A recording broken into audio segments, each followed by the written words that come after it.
Call to order the Parks and Recreation Advisory Commission meeting for September 17th, 2020. Shall we have a roll call of all the Yes. participants? Commissioner Tencher, Here. Commissioner Riker, Here. Commissioner Means, Here. Vice Chair Shermaine, Here. and Chair Marciniak. Here. Thank you. All right. Now we will do the Pledge of Allegiance to the flag for starting the meeting. We can. I pledge allegiance, Pledge allegiance to the flag of United the United States, States of America and to the republic for for which it Which stands, stands one nation, under God, God, indivisible, for liberty and justice for all. for all.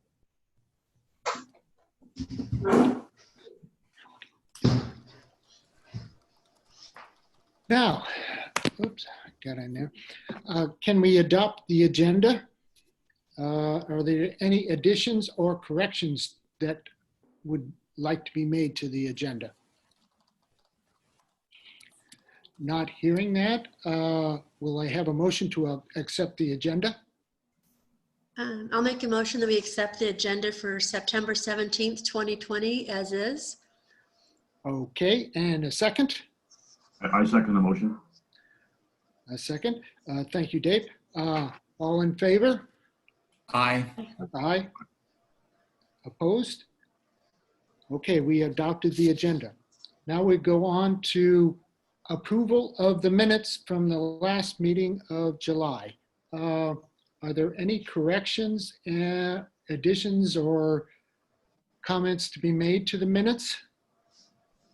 I think, Samantha, you did just a wonderful job on getting all that together. The only part I wanted to put in there was the motion to appoint to the foundation that Carol Sherming was not mentioned as the person being our representative from the board. So make that addition to the minutes. With that, anybody else have any additions or comments to put in? With that, I will have a motion to approve the minutes from July meeting. I'll go ahead and make the motion that we approve the minutes from our last meeting. And a second? I second the motion as is. All in favor? Aye. Aye. Opposed? Passed. Okay. Now we'll, the next item is public comment that is not listed on the agenda. And this is limited to 5 minutes, and there is no action that will be taken because of this comment, but now we'll open it up for public comment. Thank you. So I will read in one general public comment letter that was received today. It was not included in your packet previously, so this is a newer one. Dear Parks and Recreation Commissioners, we often say and have memorialized the idea into our town documents that parks are an important asset to our community. Yountville is blessed with many types and sizes of parks, as well as a very active Parks and Recreation department. Parks have played an important and ever-changing role in American urban life. The Boston Common, designated as a public open space in 1634, is considered the nation's first city park. Boston Common was purchased by its citizens and officially set aside as public or common land by a vote in 1640. From the mid to late 1800s, the urban park vision centered on providing natural settings in an urban environment. In the late 19th century, city governments purchased large tracts of land on the outskirts of cities to form pleasure grounds, semi-open, charmingly landscaped areas whose primary purpose was to allow city residents, especially the workers, to relax in nature. Beginning in the early 1900s, the vision for urban parks began to change. Demand arose from reform parks that provided recreation opportunities, particularly for children, in close-to-home neighborhood parks. U.S. cities built neighborhood parks with swimming pools, playgrounds, and civic buildings, with the stated intention of Americanizing the immigrant residents. Parks indeed serve as a social and socializing part of American life. The design, operation, and maintenance of parks is usually done by government agencies of the local area. Money comes almost exclusively in all towns and cities from general funds. Charging fees for use is most often done in state and federal parks rather than local community parks. The predecessors to urban parks in the United States were rural cemeteries. The cemeteries were intended as civic institutions designed for public use. Before the widespread development of public parks, the rural cemetery provided a place for the general public to enjoy outdoor recreation amidst art and sculpture previously available only to the wealthy. We stand to lose the original intention of parks in Yountville by charging fees for use. In the last few years, I have noticed a change in the demographics of people attending the park. No longer are many Latino families enjoying the lawn for picnics and soccer, populating the playground and using the park for impromptu music practice. Nor are there neighbors enjoying the ambiance of the park, other than in the early hours walking their dogs. What we see most often now are large parties and events with rented equipment and catering trucks and other organized parties. No more are the local residents just enjoying the park, their park.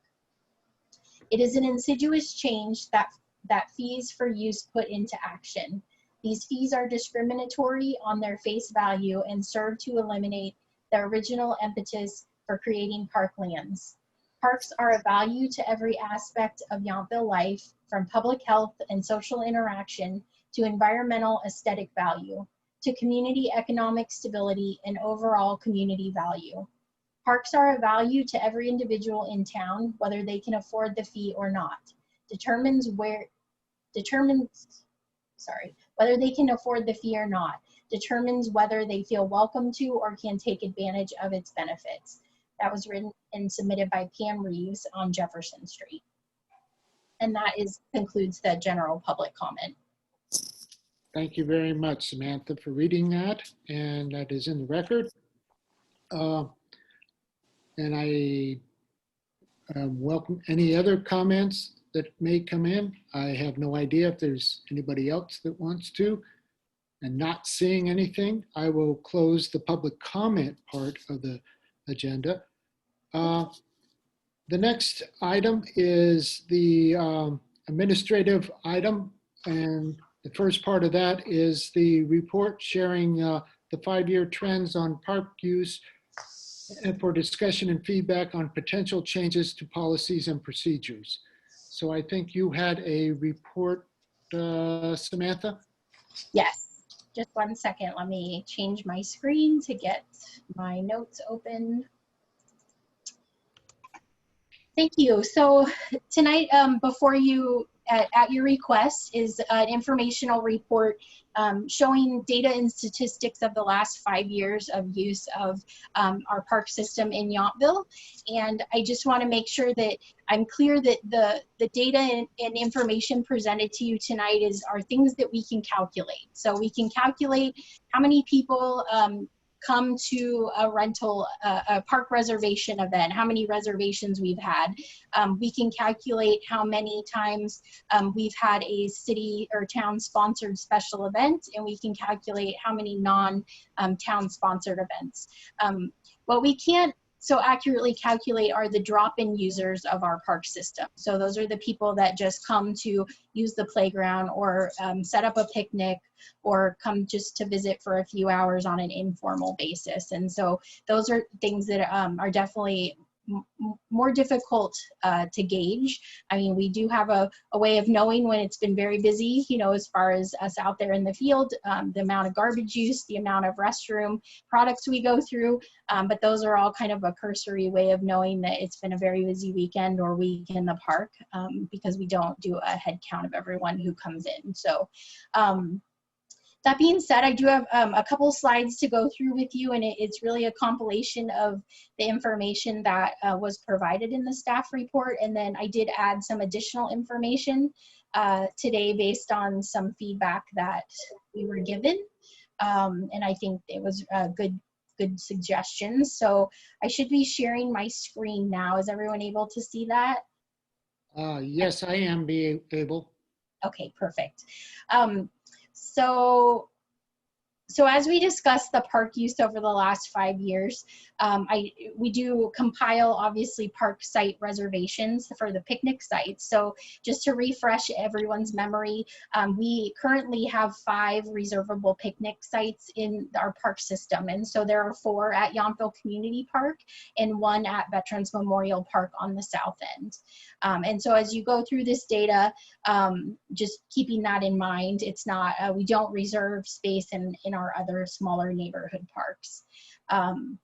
So as far as park site reservations, and as I said to you in the email as we went through, I was looking at some other data for residents and non-residents and realized that between 2015, 2016, 2017, we were reserving bocce courts singly. So every time someone rented a bocce court, we counted the individual bocce courts. And then in 2018, we started combining those into one reservation. So that's the numbers that I sent you earlier that changed were only based on the bocce court reservations, not the picnic site reservations.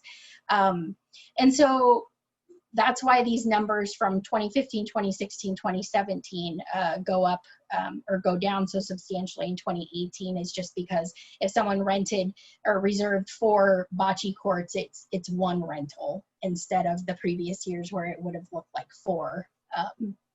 And so this just gives you an idea of the total number of attendees. So when someone comes in and reserves a picnic site, we do ask the type of an event. We also ask how many people that they think will be attending. And so we use that data to calculate the number of attendees that's estimated. And then the total revenue. So we do charge what I consider to be a fairly nominal rate for residents. Currently it's $32, I believe, for the smaller sites and $50, $54 for the larger site. And then we charge the non-residents a premium fee as well. So this is the amount of revenue that comes in. I just want to point out that the revenue that we bring in for park reservations doesn't even cover the additional staffing needed during the high summer months for the Saturday and Sunday restroom and trash cleanup. So it's not necessarily a cost recovery model that we're in. So one of the questions that came up in a public comment, which I think was a valid one, were about what, who is reserving the park sites. And so, as you know, 2020, we have no data because we haven't been reserving anything, but I did want to just note that for future reference that, so that's why I included it with zeros, is that if someone's looking at this report, in the next, decade or something, they understand why there was a zeros there. But as you can see, I broke it up by residents and non-residents. So in 2019, Yountville Community Park had 117 picnic site reservations. 79 of those were residents and 38 were non. And then in 2018, it was 99, then 123, 90, 159. Veterans Memorial Park, as you know, only has the 1 reservable site, so it doesn't see as much activity as the other Yountville Community Park. So you can see here that the resident and non-resident comparisons there as well. And then also the bocce court reservations. So you can see here what I was describing as far as the individual reservations versus the bulk reservation numbers skewing. But then you can also see the resident versus non-resident use there. So it's actually closer to 50 to 60% In some cases, some years, it was even 70% resident use of those facilities over non. I did want to point out when we're talking about park reservations, so when I started here in 2010, we did have a park reservation system, but residents paid nothing and non-residents paid a nominal amount. And what we found was that people paying nothing would reserve the park site and then not come, or we just had a lot of kind of a failure rate as far as people reserving for nothing and then not showing up, which can be the case a lot of times when we don't pay anything for something. We find that with classes that are free and such. So we started out at $10, and that was 10 years ago. So residents paid $10. Now, as I described, we're up to $30. So I just wanted to give you some information on kind of how that started. So the reservation system has always been in place. It's just the fee that residents pay has changed over the years. So when we talk about special events in our parks, we really are talking about two parks, Yountville Community Park and Veterans Memorial Park. We don't currently have the ability to offer large events in any of our other parks because they are in neighborhoods and there's parking. There's mainly because there's parking limitations, obviously, that the other two community parks don't have. So again, here you'll see nothing obviously in 2020. In 2019, we had, and these, what I'm focusing on here are non-town special events. So these are people who are organizing through a nonprofit. So there has to be a nonprofit benefit element in it, to it. And so like an example is the Walk to End Alzheimer's is an event that happens in Yountville Community Park every year. And the Rock the Ride. So they all have to have some sort of nexus with a nonprofit. And so in 2019, there were 6 of those special events that are non-town sponsored in our parks. 4 were in Yountville Community Park and 2 were at the Veterans Memorial Park. In 2018, there were 3 events, all in Yountville Community Park. 2017, we had 3 events. Oops, that's a typo. It should be 2 in Yountville Community Park and 1 in Veterans Memorial Park. And then 2016 and 2017. Or excuse me, 2016 and 2015. And so as you can see, the number of attendees has increased. Again, this is a very nominal amount of revenue for those. The applicant does pay the park reservation. So we block out the entire park anytime there is an event going on. So we cannot reserve the picnic areas at that time. Again, last year that was 6 times during the year. And the minimum amount of revenue shown here is just from the special event permitting fees that are brought in. The revenue for the park sites is shown on the park sites. And so then really the biggest impact as far as number of people in our parks are our town special events. So these are the events planned by the Parks and Recreation Department that happen in our parks. So in 2019, there were 15 of those special events that were town sponsored. 6 of those are in Yountville Community Park. And those events are the Movies in the Park series. We do 4 of those on a Friday evening in June, July, August, and September. And then the Egg Hunt, and then Yountville Days. So 6 days a year. And then we also had 9 events in Veterans Memorial Park, and that was our Music in the Park series. So those are 9 Sundays. In 2018, it was slightly less. We've increased our music series amount every year since 2015. So that's really the difference that you're seeing is the Music in the Park.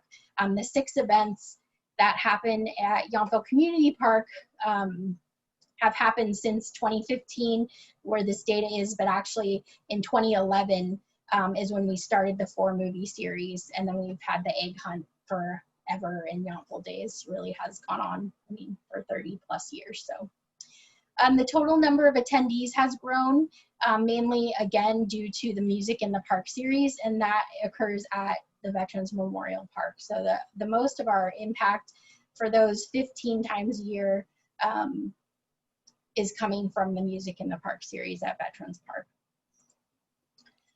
So really what I thought, and these are just my suggested talking points for tonight, some of the concerns that had come up in the past that brought us forward here and having you look at this and asking to be put on the agenda is, do we need to look at limiting special events in our parks? Do we need to look at limiting picnic area reservations in the parks?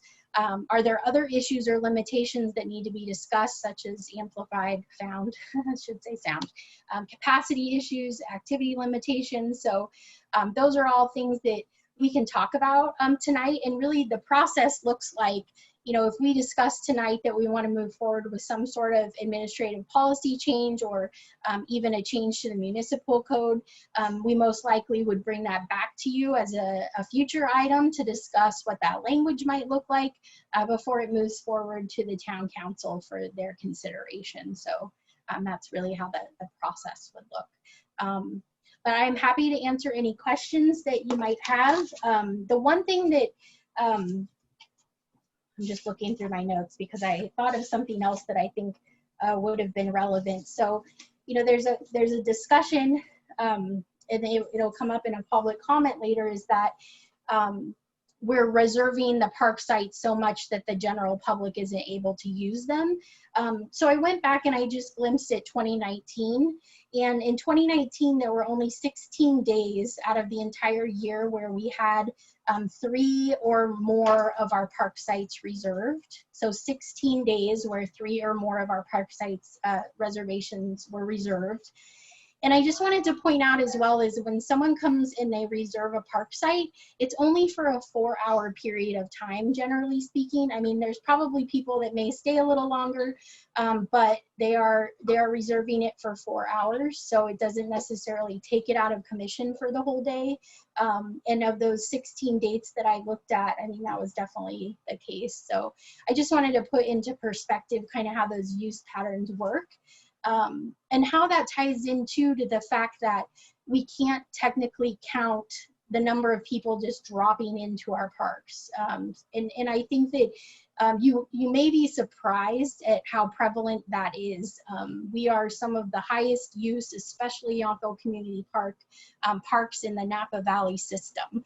I mean, I think Fuller Park in Napa, and Kennedy Park in Napa, and obviously Alston Park in Napa, those hiking parks, Westwood Hills, are very highly used. But Yountville Community Park is fairly highly used, not just by residents of Yountville, but people from all around the valley. And like I said, we can't really calculate that. So they may come and show up on a first come, first served basis for their party of 30. And we're not able to really calculate that into the use. So, but what could appear to be a completely full rented out park on a weekend, in reality is maybe 2 or 3 sites rented and the rest are being used by drop-in users. So I just wanted to kind of circle that in. But I am happy to answer any questions that you might have. And yes. Just one question for you on can you clarify how many drop-in sites each park has? Because we don't have, if you could, we always have a drop-in space available, so it's not all reservable. So if you could just clarify that. So on it, technically, so we have two areas at Yountville Community Park with just standalone picnic tables that people can drop into. And then of course when you reserve a picnic site, you're only reserving those tables and the barbecue area. So the rest of the park is really open for people for their use. So they could come and have a picnic under, the tree on the grass. Veterans Memorial Park has a lot more space. So when you reserve Veterans Memorial Park Site 5, it's only the area south of the bocce courts. And so there's a whole area on the north end of the bocce courts that's available for use. There's another 2 tables, full-size picnic tables near the plaza, or the amphitheater, and then there's another 4 tables around the amphitheater. So there's quite a bit of space, and then of course all the lawn space and everything there as well. So I hope that answered that question. Okay, are there any questions from the commissioners on this issue here? We do have some public comment when you get to it, Paul. Okay, I just have a couple questions here. you talk about the organized groups and the party. And then there's one part on the section 12.12.260 that says there's a area from over 50 users to 200 users, and the 200 users are the special event ones. Do we have any information on that group of from the 50 to 200? So, oh, okay, so you're looking at the municipal code item 12.12.260. So it reads organized groups are defined as sports teams, sports leagues, class groups, and any other group with more than 25 attendees, but less than 200. So that's just saying that we don't allow for those types of organized use without a permit. And what we can calculate is if a group of more than 25 people comes and they reserve a park site, then yes, we're able to calculate that into a reservation. And technically, per our municipal code, a group of 25 or more should not just be showing up to the park for an impromptu event, is how our municipal code is written. So we don't have any information about what the size of the basic groups are except what they estimate. I'm just trying to get, because there's a big gap between the 25 and 200 where we don't know the size of the groups, and that affects the parking around the area. If you have 150 people showing up for an event versus 50 people. Well, we do have a capacity if they're, like I said, if they're reserving a picnic site. And so each site has a capacity, and they do have to tell us on their application how many people they're estimating. So that all plays into, you know, how many sites that we have available for reservation and parking and all of those things that you discussed. If a group just showed up with 50 people to the park, that's not something, you know, we could collect, but it also, I wouldn't be able to calculate that because I wouldn't necessarily know, but it would be going against our current municipal code, which would define that as an organized group because it's more than 25 people. Okay, thank you. Yeah.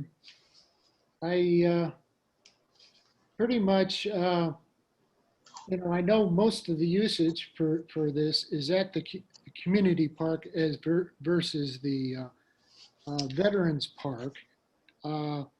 And I kind of wonder about how the parking situation gets around. And I do get to the parking because we're trying to maximize parking for other issues. And yet, how do you accommodate these large special events with the parking situation? And I know because personally, you know, the parking comes into my, you know, in front of my house and on these events. So I know that when the events are.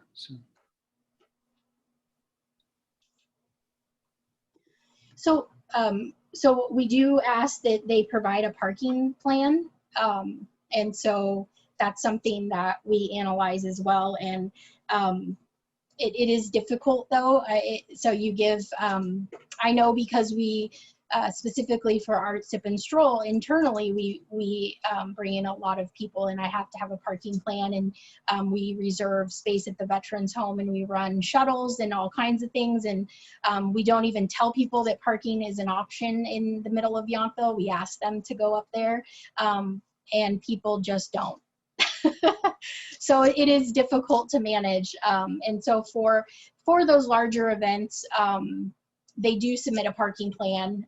They do prove to us that they're showing their participants where they're supposed to be parking and shuttling. But it continues to be an impact to the neighborhood. Yes, I do understand that. Okay, that's the only questions I have. Any other commissioners have any questions? So I'll open it up to the public to ask questions and make comments. Well, I have public comment to read. So last meeting we allowed the public to speak, but that was because we had the issue with the public comment.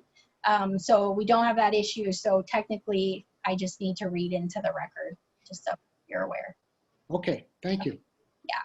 If someone does have a pertinent question, if you want to put it into the chat, I can raise that as well for the 2 people that are here. So are you ready for that? No other questions before we? Okay. All right. So in regards to item 7A, this is the first public comment. There are 2. And then I'll double check the email when I'm done to make sure we didn't receive anything else. Dear Parks and Recreation Commissioners, I would like to comment on the staff report dated 9/17/20 from Samantha Holland on park use. First, I wish that each park's use were separated out so that we could see increase of use for the individual facility. And it is not clear whether the park under construction was Veterans Park or Yountville Community Park. Both were renovated not long ago. But generally, both non-resident and town-sponsored events have increased by 50% over the last 4 years. Reservations and attendee numbers have gone up 20% and 25% respectively. These attendee numbers are an estimate, and let's be honest, most people will underestimate in order to fit criteria or pay for the lesser reservation fee.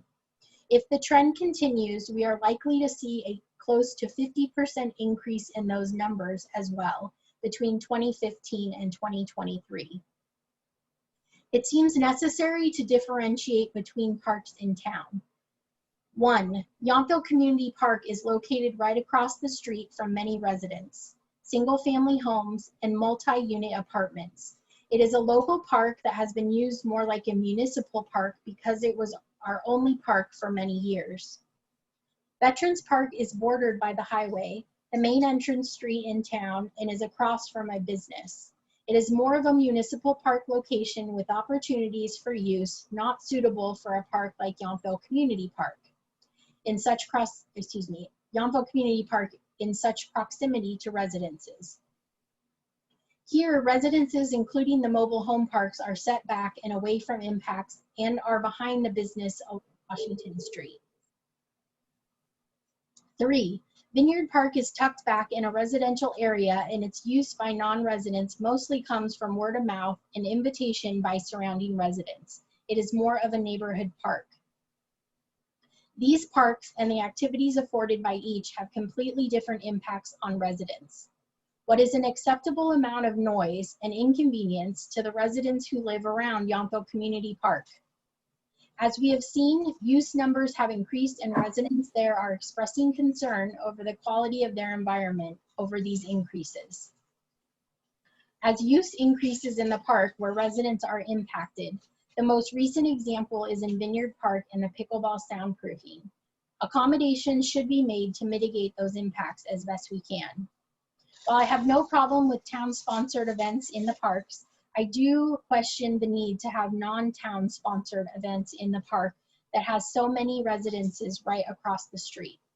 It might be possible to transfer non-town sponsored events to the Veterans Park where there is less direct impact on residents. Having no non-town sponsored events at the community park would go a long way towards bringing the number of events in the park back to 2015 levels. It makes sense to continue to reserve the picnic spaces for residents to have parties and events, but that does not mean that all the areas need to be booked with non-residents as well. Let the non-residents use the areas on a first come, first served basis. This would eliminate many of the large catered events that dominate the park for everyone. Let the park go back to its original purpose, a community park. This doesn't mean that visitors cannot use the park, but it does mean that there will be more spontaneous, that the use will be more spontaneous and casual. Before someone accuses NIMBY for differentiating parks and activity levels, please remember that there was no resistance to spending $30,000 to mitigate noise issues at Vineyard Park. It makes sense that we all support making sure our experience living here is the best it can be. And to that end, I would suggest looking at eliminating non-resident bookings of Community Park and transferring non-town sponsored events to Veterans Park if the town feels it is desirable to support these events. Though I am less familiar with the booking of sports courts in town, I feel residents should always have preference and fees should be nominal, if at it any. for that advantage. Residents can post their own reserve signs and staff need only provide the official sign or listing sheets. All of this can be more casual than it is now. Only the parameters of park etiquette need to be posted and enforcement provided if necessary. In closing, it is part of a healthy community life to have resident-focused events in community parks, just as it makes sense not to exploit neighborhood parks with overuse, and as it makes sense for the town to designate Veterans Park as its municipal park for uses that do not fit in other categories. We must be mindful of all residents' experiences and protect their right to a pleasant Yountville life. Sincerely, Pam Reeves, Jefferson Street.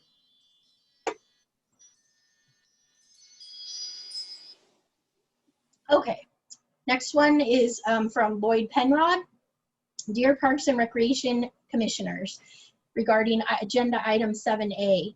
In the community park, we feel that more of the tables should not be reserved and rented, but should be kept available for locals on a first-come basis to keep it more of a community park. And perhaps more of the larger events could be held at the Veterans Park, which is surrounded by commercial buildings, as opposed to the community park, which abuts 15 residents in a neighborhood. Thank you for considering these suggestions. Lloyd Penrod and W. Wellborn, Lincoln Avenue. So those were both all provided to you in writing as well. And then I'll just double check that we have not received any other public comments, and we have not. Okay, thank you, Samantha, for reading those. I appreciate those comments. Are there any other comments that the commissioners want to make in light of that? Steve? Paul, I want a little more background that can offer you. The renovations at Yountville Community Park, when you look at especially the community-based events, Yountville Community Park has been the home for a number of years of community-based events, including Yountville Days, the school-related movies in the park, a variety of things. And in fact, if you may recall, Focus used to have a large event, the Focus Barbecue, and some other things.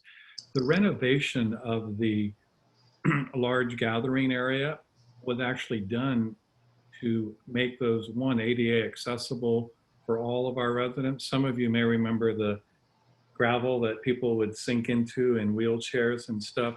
So the genesis actually was all community-based. The reason I share this is I think one of the questions that we need to be looking at is the community park and structures. So maybe we need to be looking at something like a limit on the number of events per month. Most of the events that we're talking about, you have the Alzheimer Walk, you have the Be Kind Walk. These are not large profit-making events. These are somewhat community-based. But I do think it's important for us to look at the consideration, and do we need to put, one, group size capacity, and are people, are we pushing the envelope of what is the right size? So I definitely think that is something that is very worthy of consideration.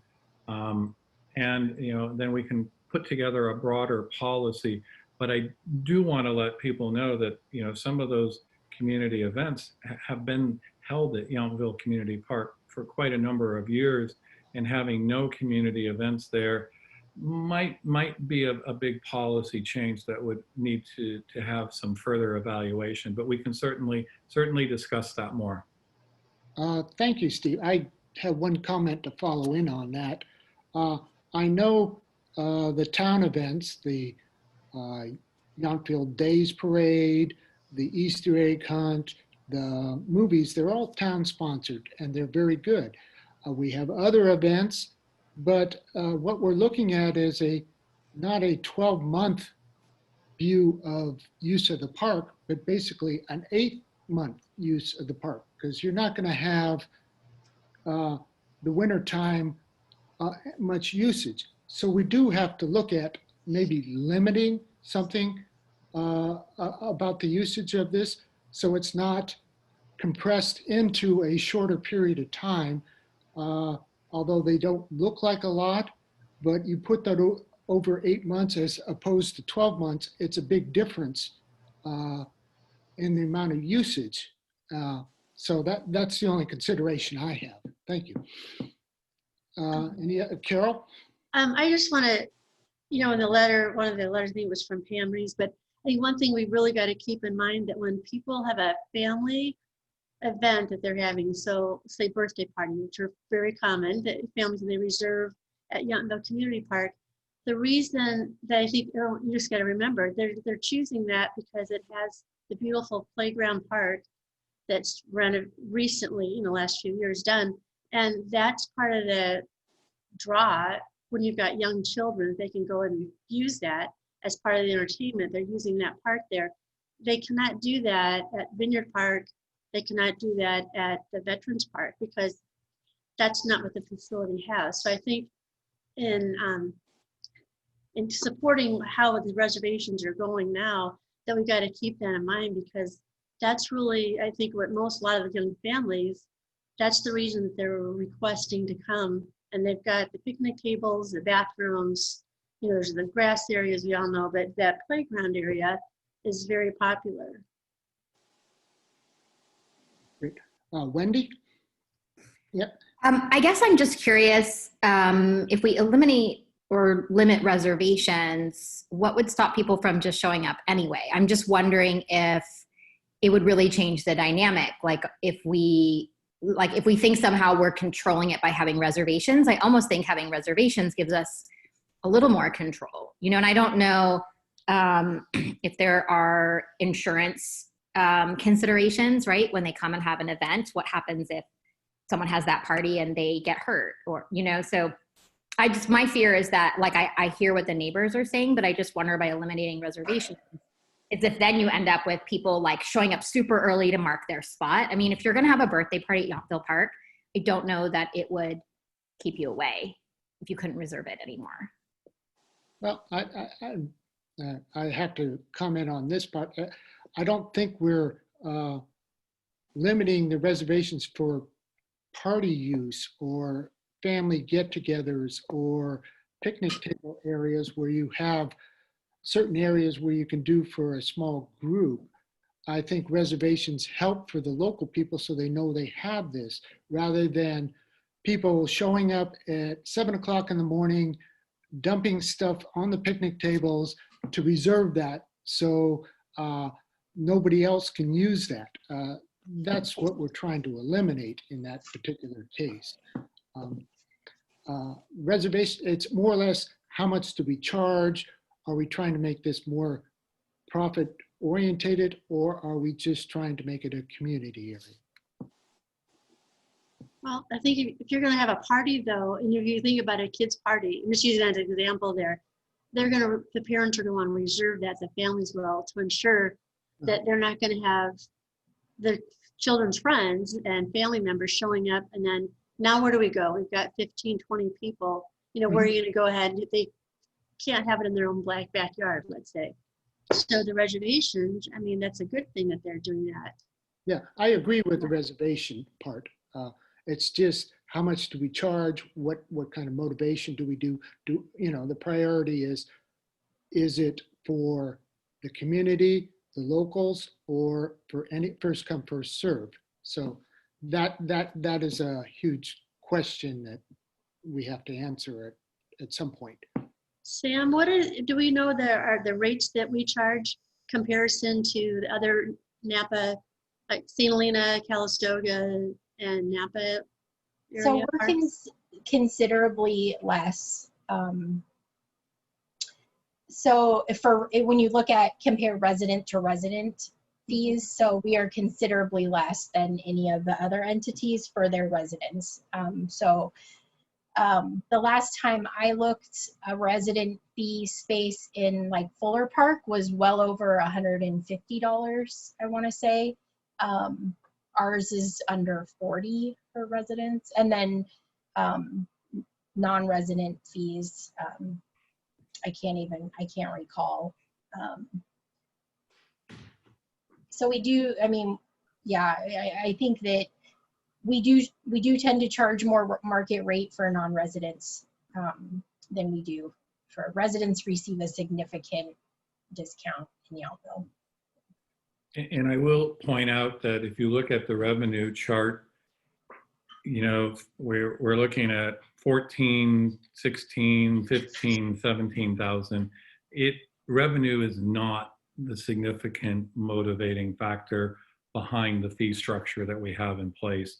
It covers a nominal recovery of the staff effort, and most of it is designed so that priority is given to local residents, so they have access to the site for the reasons everybody's talked about. I would also echo Wendy and Paul, you're correct. I have seen prior to the reservation period when people would come out early, camp out, load everything up for the site. So that definitely did happen. Reservations, I mean, again, I think if we're concerned about, it's what are you looking to address? What is the issue? If the issue is large events, then we should look at the number of large events. To your point, what is the appropriate capacity, sustainability, and should we look at limiting large events over a duration?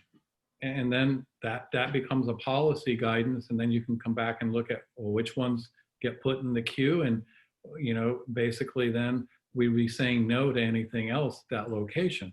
And that's the type of thing that I think if you're really looking at trying to address, because you know, we do not have a lot of corporate use of the park. You know, statistically, that just does not bear out.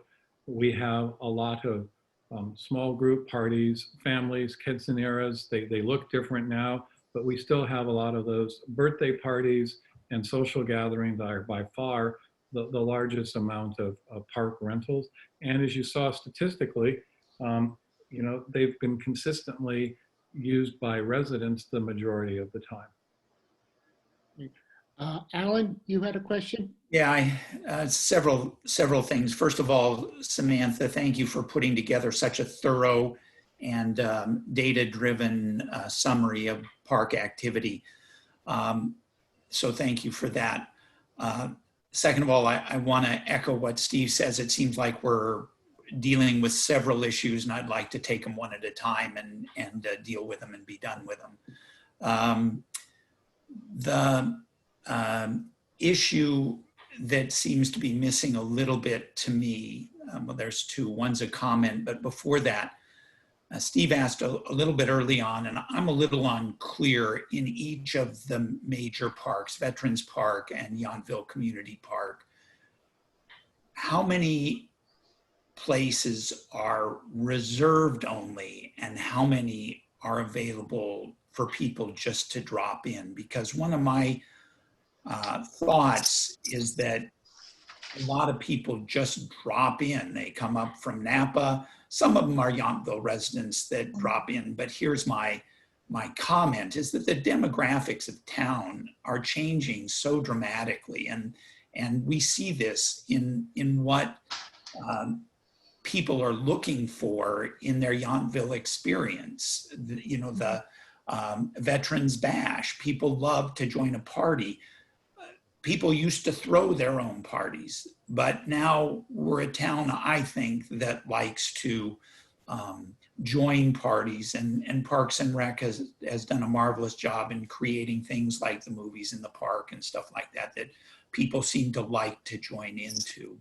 So anyway, Samantha, if you can clarify sort of how much is you know, reserved and how much is open in both of those parks, it would help me a lot. Yeah, for sure. So at Yountville Community Park, we have 4 reservable areas. So the one next to the playground structure, Site 2, which is under the Redwood Grove. You got it in there. Yeah, and then it shows it on the packet. Okay. Yeah. I'll just cover what is reservable, and then I'll cover what is open for drop-in use. Sure. And then we have the 2 sites at the south end of the park in that large event space. That's actually 2 sites down there, rented. They can be rented together for larger events, but separately they hold 75. Right. And so left at that park, so like I described to you, There was only 16 total days last year where, in 2019, where we had 3 or more rentals at that park. So if, let's just say it was one of those days where we had all 4 sites rented, there's going to still be 2 picnic tables at the south end of the park that are open for drop-in use. And then there's 1 more up by the playground. And then of course, all of the grass area is available too. When you reserve a park space, you're only getting the tables and the barbecue in that footprint. You're not, it doesn't mean the park is closed to the public. So the public can come in and out and enjoy that space.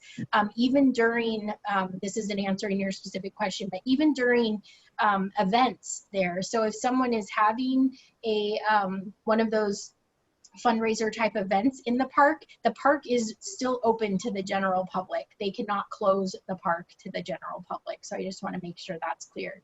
At Veterans Park, there's a lot more drop-in space.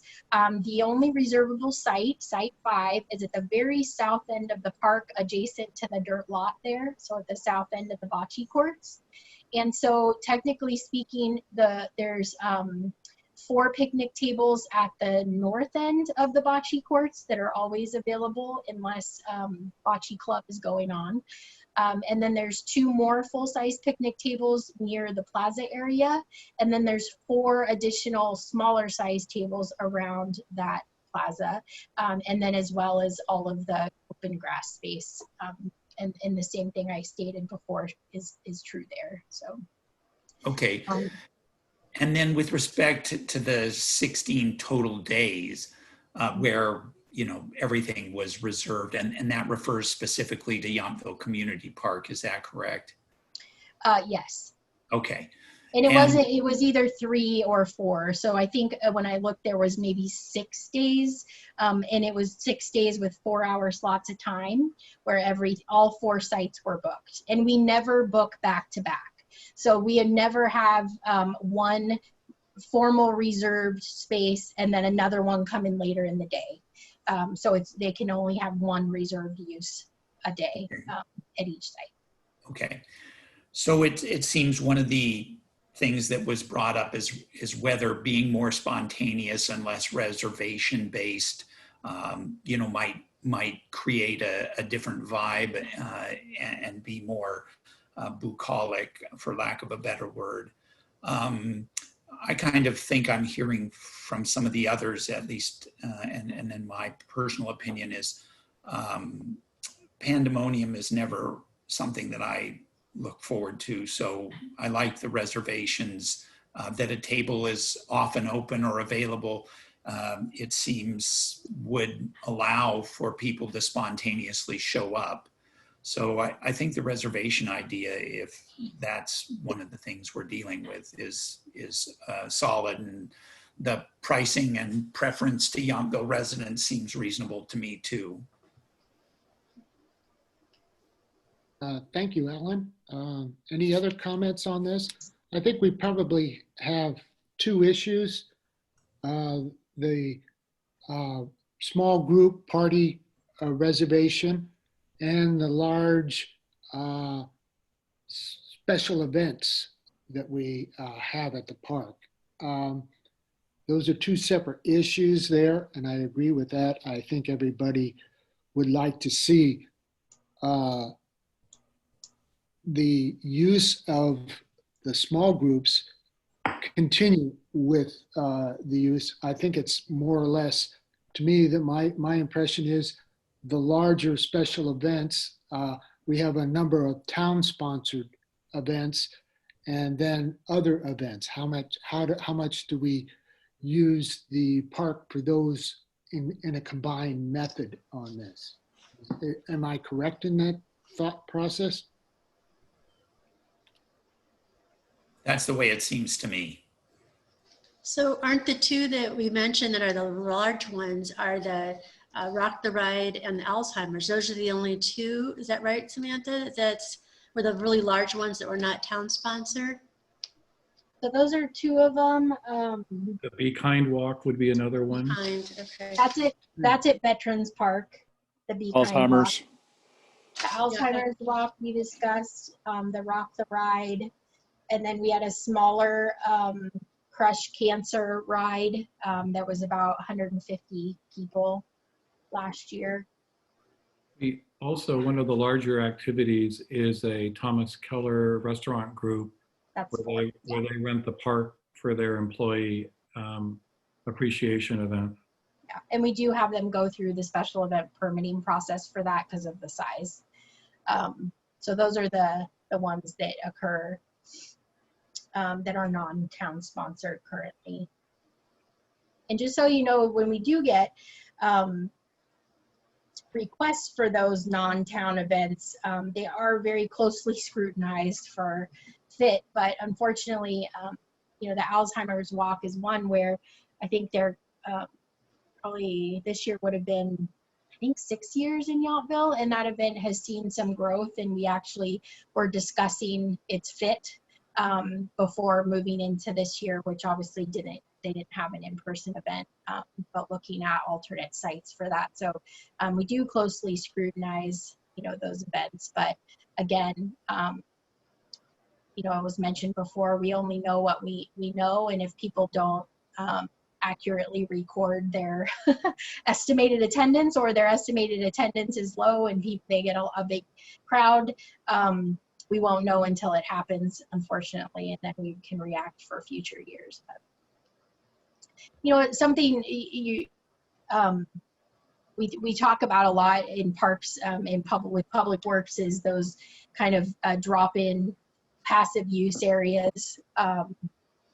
And so we do, just so you know, we do try to keep that at the forefront when we're discussing, you know, moving things around in parks, or, you know, improving areas of the park. We do talk a lot about that. We don't talk at this point about adding anything that's for reservation. And we really haven't added any reservation areas in the last 10 years. Even with the renovation projects at both parks, we did not add any fee-based reservation areas. We only added passive drop-in use areas. So the south end of Yountville Community Park was one site forever, and then we split it into two because it made more sense, because it's such a large area. But as far as you know, increasing any of those reservation areas, we have not invested in that and don't plan to. We've really put forth money in the project planning towards improving the passive and drop-in use areas. So I just wanted to include And that. actually, Sam, to amplify what you're talking about, we've actually even had some preliminary discussions about adding another drop-in site at Yountville Community Park. So that, if that is something that the commission wanted us to perhaps look at, you know, a small additional site with another picnic table, that's certainly something that we could put forward into our work plan for next year as well. So, I mean, that might be a thought, if that is a concern that there is not adequate drop-in. Could, at Vineyard Park, was it possible that they could add a couple more picnic tables there for drop-ins, or not necessarily reservations, but as far as spreading out, thinking locals, if they would like to go out and do, you know, spontaneous get together, and if it's busy, the other parks, is that anything that's been looked at? Yeah, I think we can definitely, you know, talk about that. I think there's space out there. We do have more passive seated benches than picnic tables in that park, but yeah, it really would be something for locals. We don't promote that park Right. as somewhere as a destination, because there's no parking, and It's part of our 5-year CIP includes an additional The park backside. picnic area on the backside already. So we're working on that now. Okay. I was thinking more so on the, let's see, towards Holly, I guess, is that the street? That, you know, the area, because I know recently they've done some, is it some lawn work or maybe tearing? There is redoing room there to add a second picnic table. There is one picnic table and 2 benches there now. So we haven't received a lot of requests for that, but I mean, those are nominal cost, you know, as Joe and Sam both mentioned, and you guys are aware, you have worked on a plan that will add a more formal vineyard view picnic area location that will probably be, you know, one of the Cadillac spots in that park. I have seen, and as I live in that neighborhood, and certainly we've seen increased utilization of Vineyard Park during the COVID-19 experience, which on some levels is positive to see. But again, if there's a concern that we're not meeting local drop-in picnic need, there are some really lower cost. I mean, buying the appropriate picnic table and adding the space is nominal. Yeah, I think because you've got the water and the restrooms that are there, you know, you feel that, and there's that, maybe playing basketball or something, it's because it's there. That might be take off some of the burden over at Yountville Community Park that the residents are concerned about. Just throwing it out there.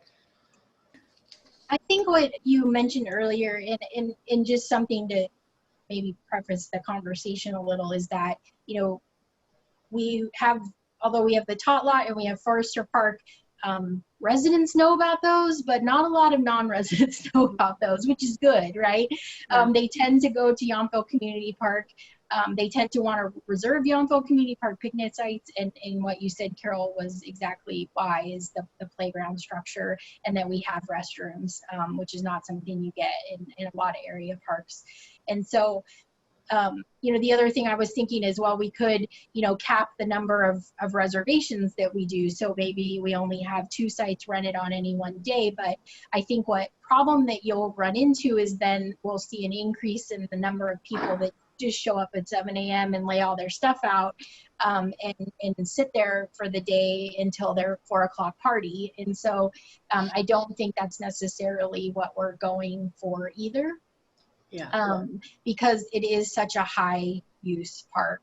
I think that definitely needs to be taken into consideration, and just knowing, you know, I spent a whole lot of time in Yountville, and I mean, my son's 12 now, but from 2 to 12, we were in those parks on a constant basis. And I can tell you, knowing, you know, internally what was a reservation and what's not, a lot of the impacts that you're seeing at that park on the weekends are people just coming to enjoy it. It's not necessarily the number of reservations. It's just the sheer amount of people. And we're starting to see that in Veterans Park too. And I think, Alan, you said that, is that when people, you know, I'm seeing a lot of tourism groups that have Veterans Park as a destination. You know, they come do their thing, they pick up their box lunch, and they go down to the park, and it's, you know, a girls' trip of 10, or, you know, I'm seeing a lot of groups that have that as a destination for them. But, you know, we those aren't the reasons we make the decisions we make. You know, and I say that a lot when people talk about parks and recreation in town, and, you know, well, are you doing it for the residents or for the visitors? And every decision that we make in Parks and Recreation is for our residents first and foremost. But that doesn't mean that visitors don't come and enjoy it or sign up for it, or non-residents. We have a lot of non-residents from other areas in the county that enjoy a lot of what we do in Parks and Rec, but it's not why we make the decisions that we make. And we were developing those parks, or redeveloping them. A lot of you were on the commission at that time and know that those aren't the reasons why we made the decisions for those parks either. So it really was about our internal needs and events in Yountville. So. Okay. I feel like I've heard a little bit that the reservation system, that we're still leaning towards that being a good model for the parks, because it does lend us more control. And I think, honestly, my fear is that we would run into an issue with large groups coming and showing up, although they're not supposed to, and then having not a lot of recourse. That's what makes me a little nervous about that. So I think that's our biggest concern, is a large groups showing up or scheduling events and just overrunning everything else in there. And if they start doing that on a more frequent basis, then it's going to be a bigger problem. I think my opinion is we need to look at how we're going to deal with large groups a little bit more significantly, whether limiting special events to a certain amount per year and that's it, or just trying to, I hate to say this, police it a little better, that we don't have all these large groups just showing up. So I'm not quite sure of how we're going to do that, but I would like to see if we can kind of work towards a goal of achieving that. So if we're saying that, and correct me if I've misheard something, but it seems like there's this sense from the residents that are near the park that they definitely feel the impact of the heavy use of the park. And that is felt not just on special event days, but in the regular weekend time. Would you agree that that's what we're kind of hearing? I would say yes. We do see a significant usage on the weekends. It's a lot of weekends, and understandably, there's a lot of usage there. Right. It's a desirable place. So right. So, you know, it's kind of well. So if it's so attractive, maybe we make it less attractive. Maybe everything is by reservation, and there's less spaces. If that's the problem, if the problem is that there's too much use at the park, then one of the options would be to decrease the intensity of the facilities at that park. So is that something worth considering, or are we happy with the possible question for you? I'm hearing a little bit of confusion. For me anyway, it's creating confusion. Are we talking about the known large special events? And Paul, you mentioned these larger groups that just show up. Those larger groups that just show up, they're not accounted for in any of our stuff. So we're not going to be able to manage that.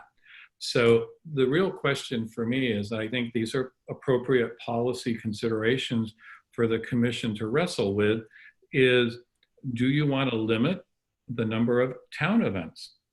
Okay, as Sam had identified, there were approximately six at Yountville Community Park, 7 at Yountville Community Park, and 6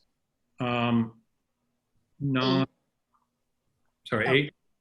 Oh, I'm sorry, at Veterans Park. And then I was going to say, and then you have the non-town events like the Rock the Ride, the Alzheimer. So the question there, and again, this is, and it may take a couple meetings for you to delve in, but one of the things could be, let's look at a size capacity.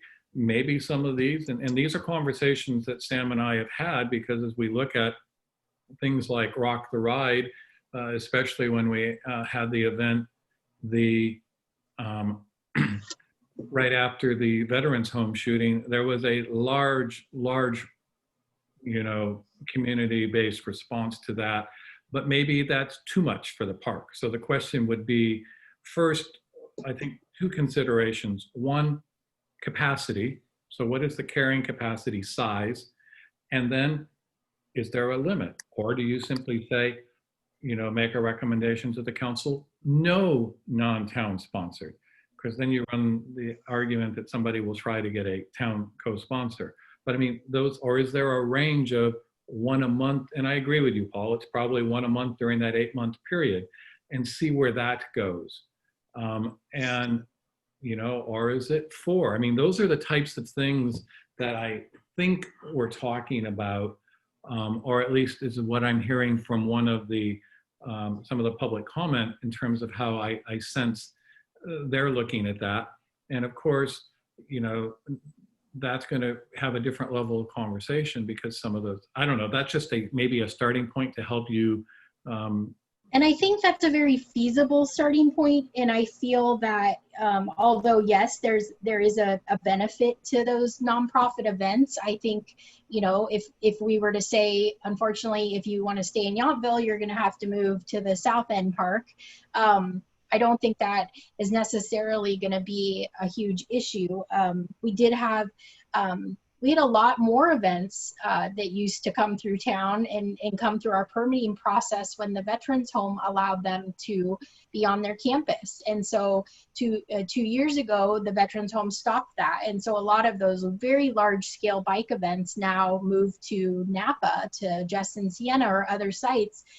Because when they approached the town, we said, I'm sorry, there's absolutely no way we can accommodate your event of that size. So I think that when I think about the events, you know, that use Yountville Park, could they be adapted to Veterans Park, the non-town sponsored events? I believe they absolutely could. Yeah.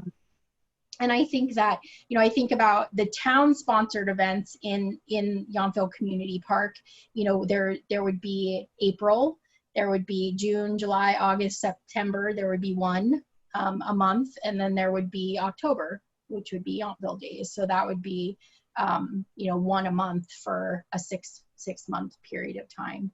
And I don't necessarily, like I said, feel that any of the events that I'm thinking of necessarily, you know, would balk it having to move. Would they love it? Probably not. But I think that if that's the option that they're given, then it is the option. Well, I do think we need to see about addressing that specific issue about that. I think our first priority should be the town events. I mean, those should have first priority to the use of the park. And then after that, a special event, whether it's size and impact on the community, the area, fits with what we want to use with that, or have it go to the south side or somewhere else. I think we need to kind of look at that issue, if that's what I'm hearing from everybody else, Steve and you, Samantha. So. Yeah, it could be that, or we could, if it, you know, it's once a month, then we could see if events of a size limit that we state, you know, can fit within that. So I think there's still options if that's what you chose to pursue. You know, I think that, yeah, Wendy, sorry. Paul. Go ahead, Wendy. You have a comment? I'm good. I'm just kind of thinking it, mulling it all over. It's a big issue. I agree with everybody. And I think if we narrow the scope to the special event issue and maybe look at that next time, Okay. we might have a better grasp of what we want to pursue on this. Okay. Samantha, I Yes. was thinking in a normal time period with pre-COVID, you know, we'd be busy, though, obviously the reservations, but normally, what is the time frame as far as if somebody wants to make a reservation months in advance? Mm-hmm. What is a policy that you've got for that? Is it like 6 months? Is that too early for folks? We take a year, we take reservations for park sites a year out. Okay. And then if for special events, you know, they have to apply at least 90 days in advance, Okay. but can also apply up to a year in advance. So, but what I can do is, it sounds like maybe we're leaning towards bringing back the issue of the special events specifically, where we can look at, and I can, you know, I can provide a little more information on the ones that are existing now and when they fell, and the specific impacts of each, as far as how many people, and then consider maybe drafting some changes to that if that's the outcome at that meeting. So it's September, so we wouldn't meet again until November. But as you know, nothing is going on right now. So we just reopened our playgrounds. And so hopefully we'll see a little bit of a return for visitors to our parks and kids coming, which would be amazing. But we're obviously not doing any reservations. We're not having any events. So as far as timing, I think this is a good time for us to be examining this and spending quality time getting feedback from the community, and for you all to, you know, mull it over and think it through as well. I don't think we have to rush towards the finish line on this right now. I think that makes sense, Sam, and you and I can put together some policy bullet points for the commission to look at with regards and then maybe collectively put a package together that they think makes sense, and have a broader community discussion and take to the council. That would be very good. I appreciate that. Perfect. Does everyone feel comfortable with that, Yes. commissioners? Yes. Yeah. Yes, I just want Very to much. reiterate, Steve, I think I understood your points. I just want to make sure that people that live near the parks aren't feeling pressure just from the general use of the parks, let alone big events or, sponsored, either town sponsored or not.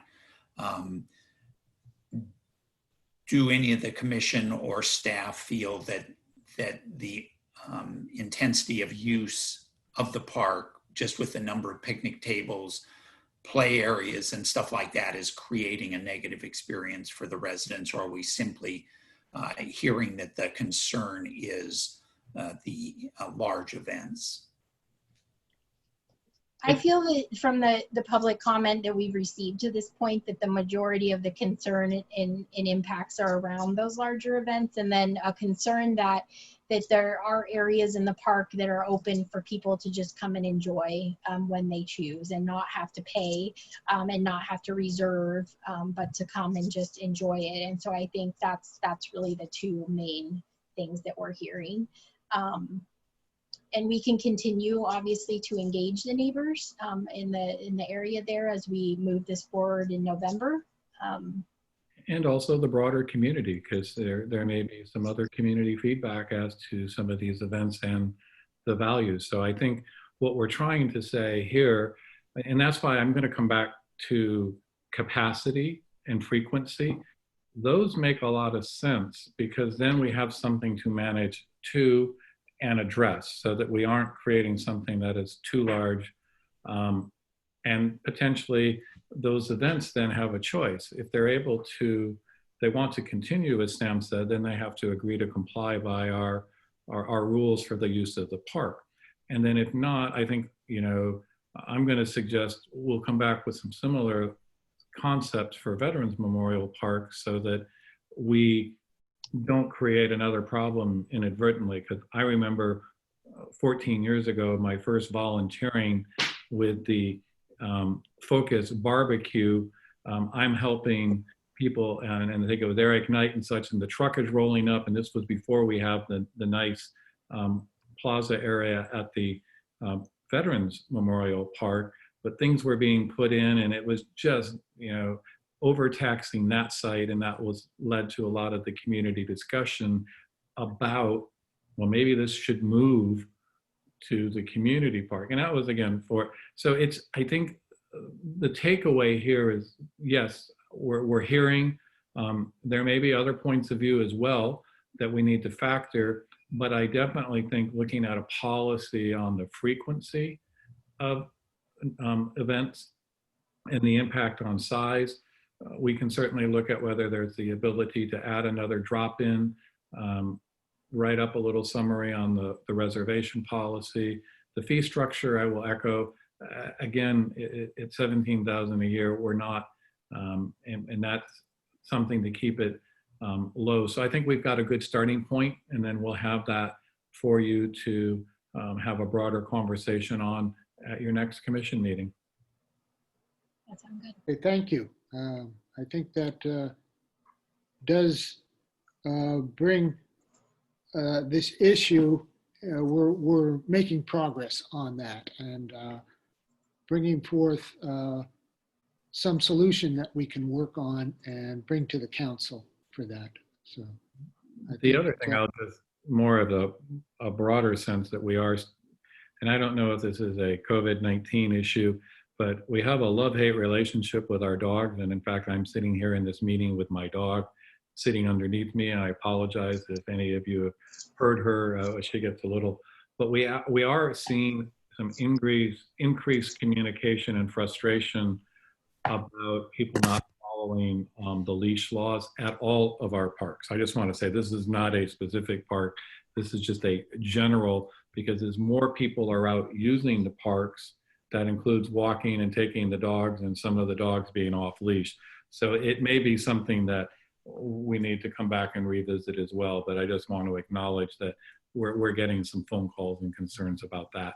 But it's at all of the Vineyard, Veterans, Yountville Community Park. I can't say that we've heard any concern about Forest or the Tot Lot.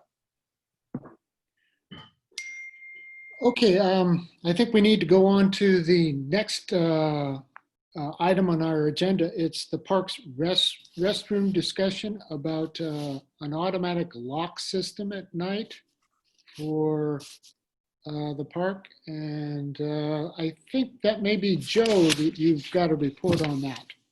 I do. Thank you, Mr. Chair, members of the committee. My pleasure tonight to bring forward for you for discussion. A discussion about the park's restrooms. So there are 3 parks in the town of Yountville with restrooms: Yountville Community Park, Vineyard Park, and Veterans Memorial Park. And 1 restroom here at Town Hall that's open as well, right in front. They're all open 24/7. The current policy is that all parks have restrooms that are open to the public with no closures. It should be noted that our parks by municipal code are open from sunrise to sunset. And while the parks are closed for public use during those hours, it is beneficial and I'm sure much appreciated to those occasional drivers, walkers, runners that still benefit from the use of the restrooms that are open if they are needed. In discussion with other agencies in the nearby area, it's a mixed bag for closed versus open restrooms. St. Helena, for one example,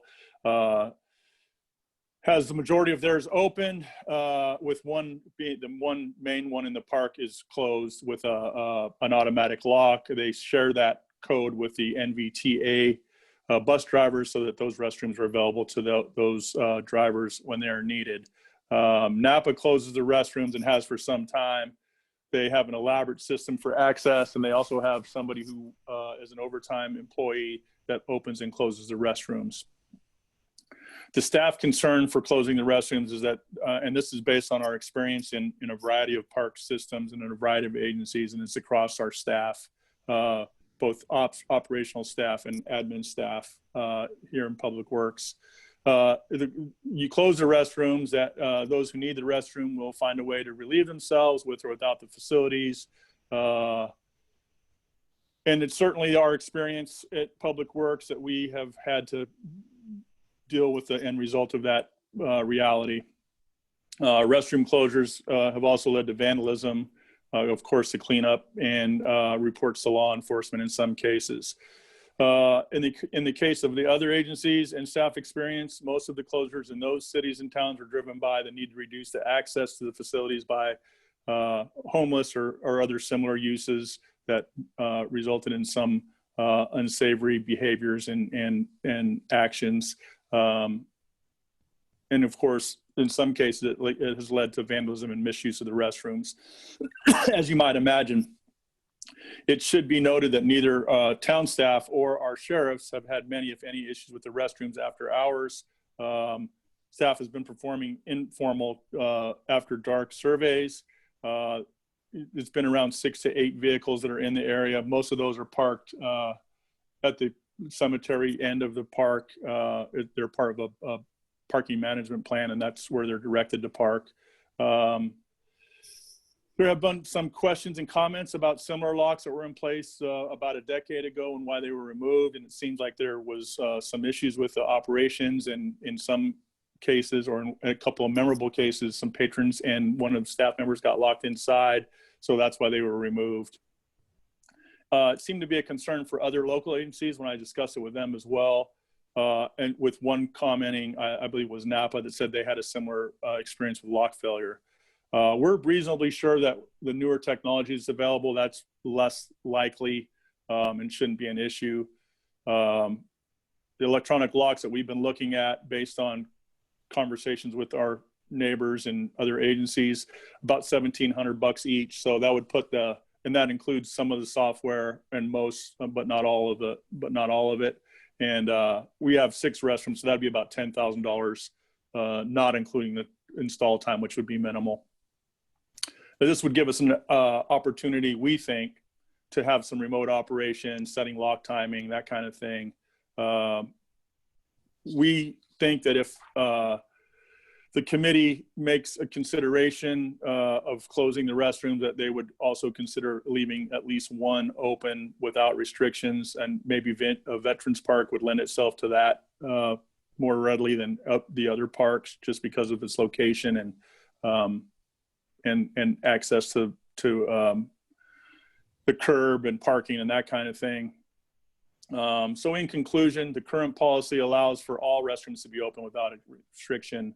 There haven't been many, if any, reports of vandalism or criminal activity associated with the restrooms in the recent past. Allowing restrooms allows access for those who need the facility to use it.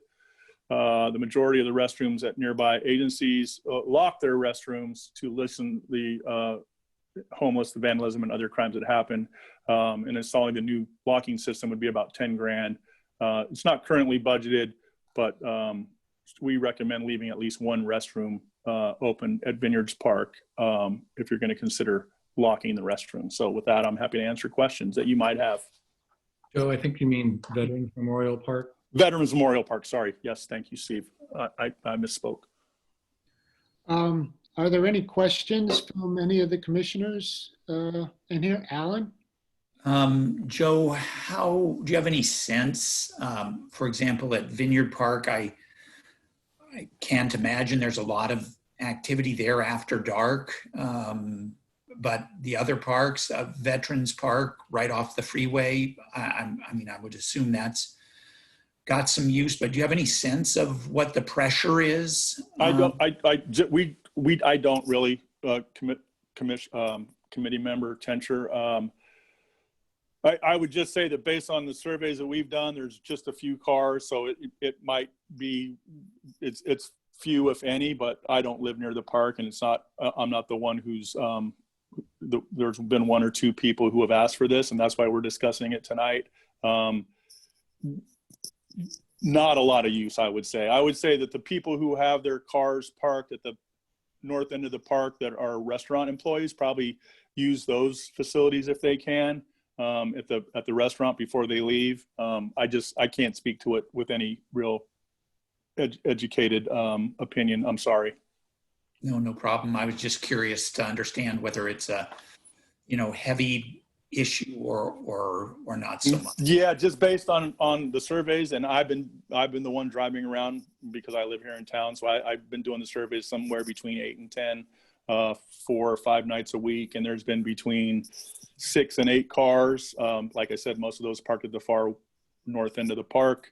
I would suspect that there's few, if any, use of those restrooms. But like I said, I don't live around the park, and those couple of residents that have voiced concern live much closer than me.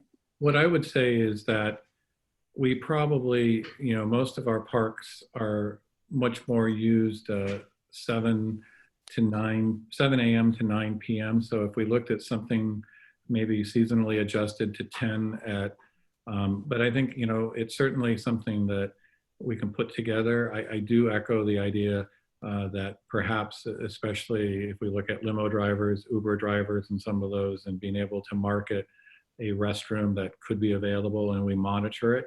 But if the concern is that, and our shuttle driver, we would need something for the shuttle driver to be able to use a restroom too.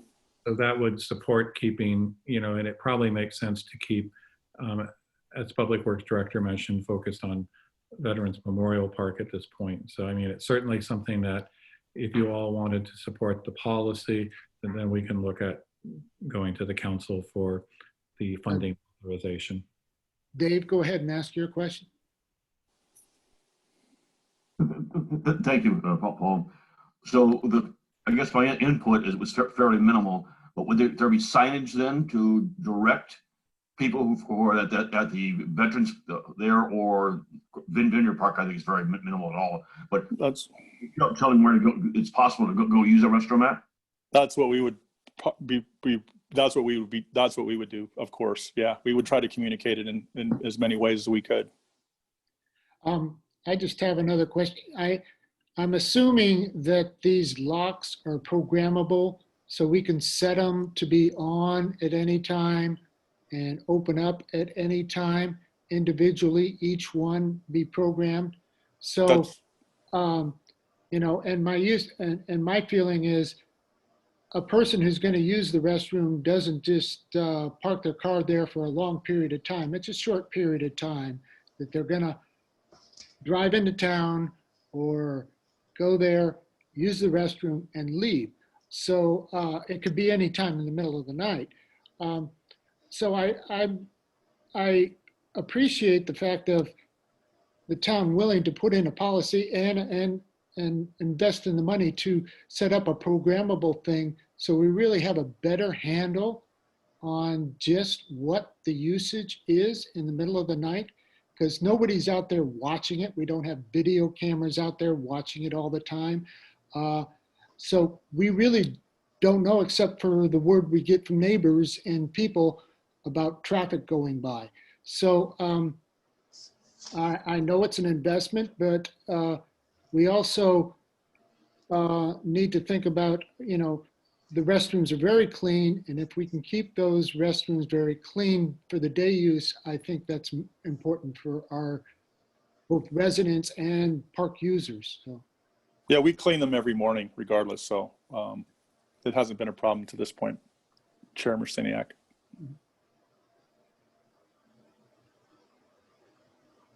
So do we want to pursue this to have the locks put in for the parks?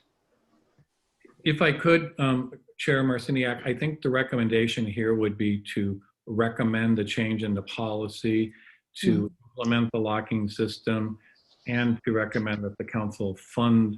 And I'm going to say, we may need to add one more, because did we account, Joe, for the anticipated increase in the new restroom from the grant? But nonetheless, we can add that when we do the grant. If that's the direction, then we will go back, because very similar to the other request, this will also need a recommendation, and it could be one of two things. The recommendation will need a budget amendment, as we're in the middle of the fiscal year as well, for the council's consideration. Okay. Well, thank you, Steve, for clarifying that. I did mean the recommendation on that. I understand. That's why our job's to try to help what you can, and the ideas. So. Okay. Do we want to pursue this, Dave? Thank you for recognizing me. Just a question for Samantha. I mean, we did receive two public comments regarding this. I don't know if it needs to be read into the minutes or not.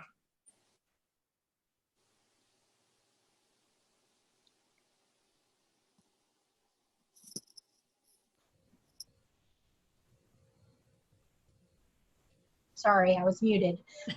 Thank you so much, Dave. Yes. So under item 7B, we have two public comments. So the first one, dear Parks and Recreation Commissioners, I would like to comment on the staff report submitted by Joe Tagliabashi for your meeting on 9/17/20. I will start by agreeing with the last line of the report that the town should provide one open restroom in town, that one should be in town, and that one should be at Veterans Memorial Park. This restroom is conveniently right along Washington Street, and the park itself does not front any residences, thus eliminating impacts on residents. I will say that it is nice that we experience very little vandalism to our facilities, but I do not think that is a result of offering a passerby restroom facilities. If we provide signs and directions to an open restroom, that will take care of those in need. Vandals will do what they do, whether the restroom is open or not. In order to protect the peace and quiet of the residential nature of both Vineyard Park and the community park, those restrooms should be closed when the parks are closed. Use of the new remote programmable locks would provide a good solution to this issue. I have to say that most people would not expect a park restroom to be open 24/7, and closing them when the park is supposed to be closed would go a long way towards making the parks feel more safe to the residents. This is a relatively easy fix for a problem that has evolved over time. Park restrooms were always closed at dusk when they were first provided. It is time to go back to that standard and protect residents from unneeded intrusion of light, noise, and traffic at all hours of the night. And that was submitted by Pam Reeves of Jefferson Street. The second one, dear Parks and Recreation Commissioners, we have lived on Lincoln Street across from the community park for 30 years and have noticed ever increasing usage, which has accelerated over the past 5 years. One of the many impacts to residents is from the late night activity generated by the recently added lighting and keeping restrooms open 24 hours a day where they abut our residential areas. Picture loud conversations, equally loud music, car doors slamming, and the occasional car alarm well after midnight. We understand the efforts to encourage restaurant workers to park near the graveyard and away from the residents throughout town. They have access to restrooms before they leave work. Limo drivers can be redirected to different facilities with signage. The restroom and street parking on Lincoln Street sits across from 15 residences and should be locked at an earlier time, perhaps sunset at closing time of the park. If a 24-hour restroom is felt to be needed, the one at Veterans Park makes better sense. It has easy highway access and is surrounded by commercial businesses. Signage could be added to the other parks to direct after-hours users there. As for the cost of the locks, thousands of Airbnb hosts use affordable remote-controlled locks without trapping their guests inside their houses. The pickleball noise issue was not budgeted and quickly got a $30,000 fix. Compared to this, the $10,000 expense, which seems very high, sounds like a bargain for taking care of 3 park restrooms, community and Veterans Park, which should be closed for park hours, or should be closed after park hours. With regards to safety issues and vandalism, the lighting late at night draws people to the area as if it's open for business. Locking these restrooms at night and dimming the light or putting them on timers as well seems like an easy solution to improve the quality of life for residents adjacent to the park. As neighbors and fellow residents, we hope that you consider this item as if you lived right across the street from this restroom, and it was your hope that those in charge would hear your valid plea for assistance on this matter. Sincerely, Lloyd Penrod and Debbie Wellborn of Lincoln Avenue. And I just double checked, and we have not received any other public comment, Chair. Okay, thank you, Samantha. Are there any other comments to be made from the commissioners here on this? Do we want to recommend that the council pursue this and look at financing security locks for the restrooms?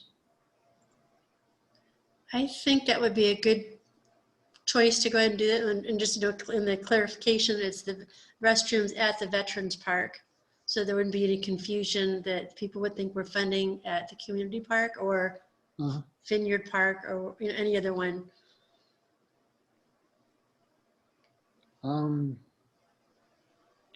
So would we make a motion on this to go ahead and recommend to the town council to consider this issue and see if they could fund the security locks, programmable security locks for the public restrooms at the parks? That would be great. Yeah, so let me just understand. I was a little confused by Vice Chair Shermang's comments. I think we're talking about locks on two current and one future. So 2 ultimately at Veterans Park and I'm sorry, at Yountville Community Park, and 1 at Vineyard Park. Yeah. So we're talking about. So right now we have 3 current restroom doors at Yountville Community Park. So 2 on the lower, 1 on the upper, Right. And then it would be added to the new restroom and Vineyard Park. So that's what we're discussing right now. And then leaving Veterans Memorial Park open at this point. Good. And also adding the town hall restroom in as well. I was going to ask about that. Thank you, Steve. I think we should consider all of them being there, and then with the programming of the locks, then we can decide which ones we want to remain open and which ones we need to lock at specific times. I don't know if that makes any more financial sense or not, but I think we should look at that issue or have that issue brought forward. So just to clarify, then you're saying you would recommend to install them at Veterans Park and incur that expense if we're not planning on locking them at this point? Is that? It might make financial sense to buy the whole system at one time rather than doing this piecemeal, two separate issues. I don't know. I think we need to have, kind of look at that if it makes any sense. Okay, staff, I'm sure can do that analysis before we recommend it to council. It's gonna be a per doorknob price. You're not gonna get any better deal buying this. It's not a package deal. You're paying per door. So if we buy ones for restrooms that we're not currently planning on locking, then we'll just be spending $3,500 that won't be any more use than the current doorknob. So if at some point you all decide that you want to lock other additional restrooms, we can certainly talk about it at that time. So we're only talking about the community park and the Vintners Park and the town hall restroom park. That's depending on your motion, that is what, Yeah. and I do think it's important that you include which part you're recommending as a commission that stays open at this point in time. Yes. Okay, that good. Wendy, you had a question on that? I think that's where the confusion was for me. It's, should we be in reverse? Should we decide, are we recommending that yes, we should close certain parks, and then we would go then purchase locks? I guess I'm just trying to understand, like, are we agreeing that yes, certain parks should be closed at dusk and veterans would be open 24 hours? Is that what we're voting on? No, So you're not kind of skipped right ahead to buying the locks. Yeah, we're asking for a recommendation on really all of those things. So what parks, restrooms would be locked, and asking staff to bring that forward to council to fund that project. And then when would they be locked is another conversation. So there's been discussion of dusk, there's been discussion of 10 p.m., there's been discussion of, based on the time of year. So I think that would be kind of point number 2 to discuss. So. Now, the timing issue is, when do we lock the actual program it to be locked? I think we need to first have the locks and recommend that we have that and set, okay, if we're going to have a blanket start at 10 o'clock where the locks interact, and then adjust them accordingly. I think we can always adjust them at that point. I think the main issue is We don't want to recommend buying a lock for a park that we're not planning on closing as of. yeah. The Veterans Park is not going to have a lock. I think the Vintners Park and the community park and the town hall, the town hall restroom will have these locks. So I don't think the town hall was under discussion, was it? It's not a Steve park. had mentioned that, but it's not a park, so we would just implement that. I mean, it serves a purpose. People park there, and we haven't had much, if any, problems with it. So, well, then we're only talking about Vintners Park and Vineyard the Park. community park. 6 locks, I think. You're 4. It's 4. 4 So for there's the three community park. restrooms currently at Yountville Community Park, 3 restroom main doors, and 1 at Vineyard Park. So it's 4. Okay, 4. And Joe, that $1,000 or $10,000 is for 4, or do we have any no, adjustment? it'll be much less. It's basically about $1,700 a lock, Commissioner Tencher. So you're at the $7,000 roughly. Yep. Okay. It's probably going to be a little bit less than that. I'm just saying, you will end up with 5 You will have 4 total at Yountville Community Park shortly. Yeah. And Vineyard Park will have 1. So it's a But minimum. we can add the new bathroom one into the budget. So Yeah, the that's, yeah, project. yeah, right. Okay, so now we've gone through all this. We have a motion to recommend that the town council purchase security locks for the restrooms at the community park and the restrooms at the Vintage Park, Vineyard Park. Yes. Vineyard Park, sorry. Is there a motion?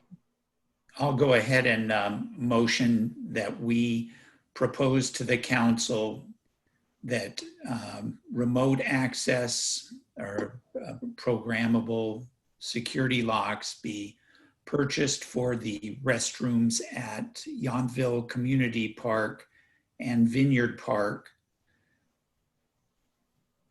I'll second that. Okay, thank you. We finally got through all that. Tongue-tied here late at night. You want to go ahead and I'll just take a quick roll call vote if that's okay. Okay, Commissioner Riker? Yes. Yes. Oh, Commissioner Means? Yes, aye. Commissioner Tencher? Aye. Vice Chair Shermaine?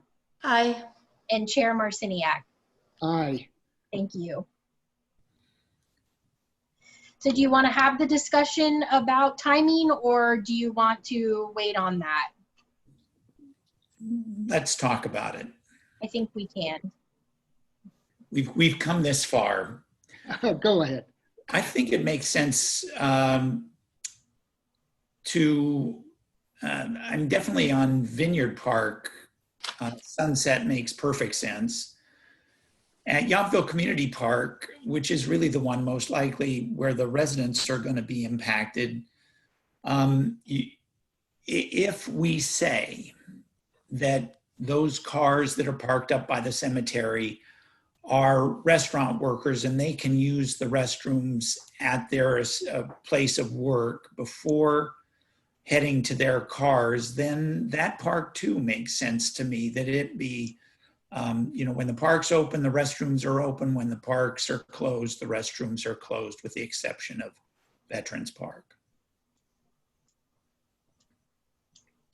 I think the one plus of advantage of using the terminology of sunset and not putting a time, because with the time changing, and I mean, I apologize, I keep getting up and down because where I'm sitting now and zooming the lights at night, it's a whole different than the daytime zooming. So the sunset, that just sunrise, however that would be, that would make, versus putting a time on it, because that would change seasonally throughout the year. I also agree that it would be more consistent with the policy of the parks being open at that point. So it would be more consistent to keep the whole system at one point rather than setting up different time. And we most likely just, thinking as a staff is we probably would add a buffer to that a little bit on the later end, just in case. It's not always dark at sunset, so giving people a little bit of a time. And then obviously during events, we would alter the schedule as well, like if we were to have a movie in the park or something. So yeah, the power programmable system. Yeah. So my question is, how often would you then change the time? I mean, sunset changes every day. Would you be changing them monthly? I'm going to advocate for that. I think we will have to kind of do a seasonal, an average seasonal adjustment. But I think, that's worth noting because, we do have benefit of it stays lighter longer in the summer. So I think many people do enjoy that. But I do think our staff, we can work out kind of a schedule. The good news is all of that data is there, so we can kind of map it out. And obviously, if there is any community event in the park, we would know that through the event program and be able to program that. So my suggestion would be that you include that recommendation into the policy request that you're sending to the council. Very good. So we have a motion to include setting the time for these to be, for the restrooms locks to be open is to coincide as best as possible with the with the sunrise to sunset. So, and it's starting at that point and seeing. Okay. So do we have do you want to vote on that? Do you have a motion? Do we have a motion to do that? I'll go ahead and make a motion that we recommend to the council that the timing of the locks be consistent with the timing of the opening and closing of the parks themselves, which is sunrise to sunset, giving staff leeway for a buffer, which makes operational sense to them, and it's so allowing a buffer. Do we have a second for that? I can second that. Okay. So we'll do one more roll call vote. Commissioner Riker, Aye. Commissioner Means, All right. Commissioner Tencher, Aye. Vice Chair Shermaine, Aye. and Chair Marciniak. Aye. Thank you so much. All righty. Oh, thank you. I think we've gotten to Thank the you. end of the part, except for any commissioner comments and reports that any of the commissioners would like to present at this time. No. Wendy, do you have a comment? Okay. I just have two comments. I'd like to thank Samantha and her crew for allowing the playground at the community park to be open this week. That was so not me, Paul. Limited usage, and it is good to have that. And the other small issue is we're still questioning about the bench at the end of Jefferson Street to.